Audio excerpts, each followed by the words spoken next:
ரொம்ப சந்தோஷமாக இருக்குது எனக்கு. எல்லாருக்கும் வணக்கம்.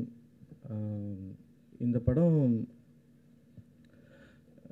இந்த ஃபஸ்ட்டு சிங்கிள்ஸு என்னங்கடா அவங்க சட்டம், என்னங்கடா அவங்க திட்டம், அந்த பாடல் ரிலீஸ் ஆனோடனே எல்லோரும் என்கிட்ட கேட்டது, என்ன அரசியல் படமாக ஆரம்பத்திலேயே ஹீரோவா அப்படின்னு கேட்டாங்க. இது ஒரு அரசியல் படம் மட்டும் இல்லை, இது ஒரு நல்ல காதல் கதை கொண்ட ஒரு அரசியல் படம்.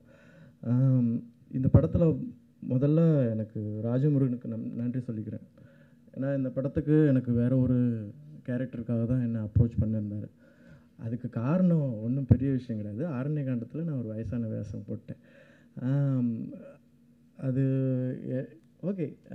அப்புறம் என்னை பார்த்துட்டு, நான் இப்போ சென்னையில் இல்லை, திருவண்ணாமலையில் தான் இருக்கேன். நான் இருக்கிற இடம், என் பொண்ணு படிக்கிற ஸ்கூலு, நாங்கள் ஒரு சின்ன வீட்டுக்குள்ளே தான் இருக்கிறோம். அது ஒரு பெரிய மரங்கள் அடர்ந்த ஒரு இடத்துல இருக்குது.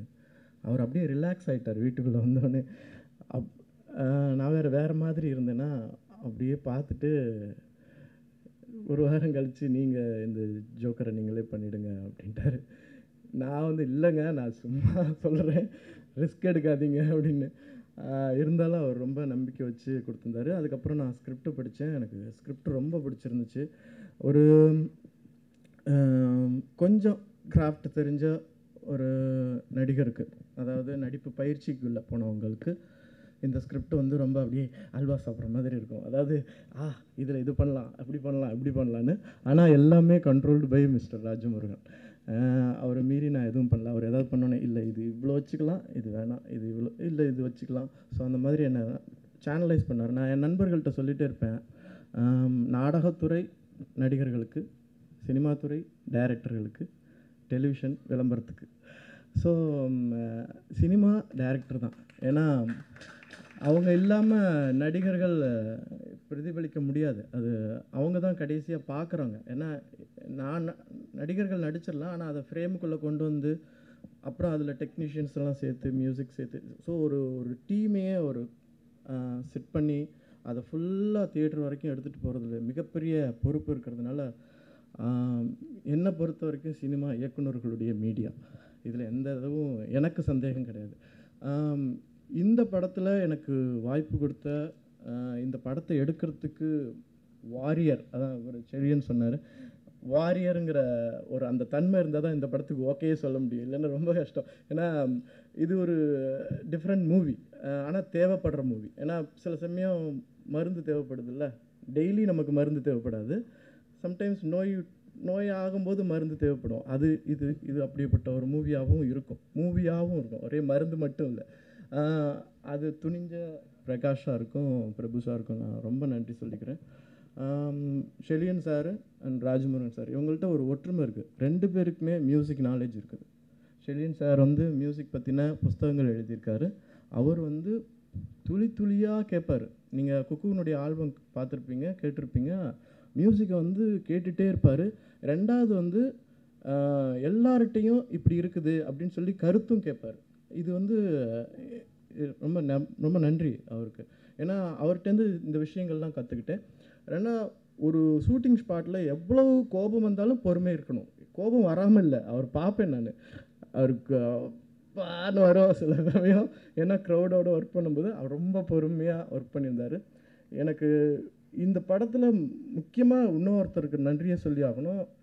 செழியன் சார் டீமில் இருக்கிற ஸ்டெடிகேம் ஆப்ரேட்டர் மிஸ்டர் கண்ணன். ஏன்னா இந்த படம் முழுக்க ஸ்டெடிகேமில் எடுக்கப்பட்ட படம்.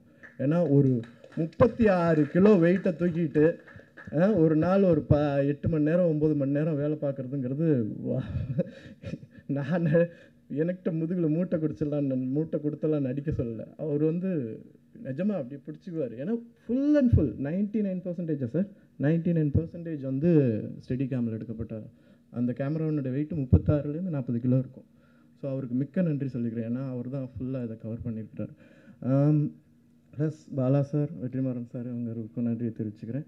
ஷான் ரோல்டன், இந்த விழாவின் நாயகன், யுகபாரதி, அப்புறம் அந்த புதிய குரல்கள் கே பெருமாள், அரந்தை பவா, ராணி, வேறு யார் சில பேர் மறந்துடுச்சு, அவங்க சுந்தரமையர் ஒரு ஆக்டரும் கூட. சுந்தரமையர் எனக்கு தெரிஞ்ச எங்களோட பழகிய முருகபூபதி அப்படிங்கிற ஒரு நாடகக்காரருடைய குழுவில் அவர் ஒரு நடிகர் பாடவும் செய்கிறாருங்கும்போது அவர் பாடும்போது அவருடைய ரெக்கார்டிங் நடக்கும்போது நான் போயிருந்தேன் எதார்ச்சியாக. அவர் இப்படி பாடுறாரு. அவர் சுந்தரமயூர் பாடுறதை பார்க்கவே ஒரு பர்ஃபார்மன்ஸ் மாதிரி இருந்தது. எனக்கு ரொம்ப சந்தோஷமாக இருந்தது. இது ஒரு நல்ல டீம் ஒர்க்கு. இந்த டீமில் நான் இருந்திருக்கேன் அப்படிங்கிறது ஒரு வரப்பிரசாதம் அப்படி தானே சொல்லலாம். ஏன்னா இது எப்படி வார்த்தைப்படுத்துறதுன்னு தெரியல. எனக்கு ரொம்ப ரொம்ப சந்தோஷமாக இருக்குது. இன்றைக்கி என்னுடைய நண்பர்களுக்கும் நான் வணக்கத்தை தெரிவிச்சுக்கிறேன். ஏன்னா என்னுடைய நடிப்பில் சில பகுதிகள் என்னுடைய நண்பர்கள்ட்டேருந்து பிடுங்கினதாகவும் இருக்கும். அதனால் கூத்துப்பற்ற என்னுடைய நண்பர்கள் அனைவருக்கும் என்னுடைய நன்றியை தெரிவிச்சுக்கிறேன். குறிப்பாக நெடுநாளைய நண்பர்களான பாபு, சாந்தா, ஆனந்த்சாமி இவங்க மூவருக்கும் என்னுடைய நன்றிகள் தெரிஞ்சுக்கிறேன். ஏன்னா நான் அவங்கள்ட்டேருந்தும் சில விஷயங்கள்லாம் எடுத்திருக்கிறேன் நடிப்பு ரீதியாக. அதுக்கு முன்னாடி நான் ஒரே ஒரு கருத்து மட்டும் சொல்லிட்டு போயிடுறேன். எனக்கு சில வார்த்தைகள்லாம் ரொம்ப பிடிக்கும். அந்த வார்த்தைகள் என் வாழ்க்கையில் சில விஷயங்கள்லாம் புரட்டி போட்ட வார்த்தைகள். கொலம்பியாவிலேருந்து வந்த நண்பர் ஒருத்தர் அவர் பேர் ஐரோ. அவர் சொன்னார், நீ மாறுபட்ட வாழ்க்கையை வாழ வேண்டும் என்று நினைத்தால் ஏழையாக சாக பயப்படாது. இதை நான் அவங்கள்ட்ட இந்த நேரத்தில் பகிர்ந்துக்கணும்னு ஆசைப்பட்றேன்.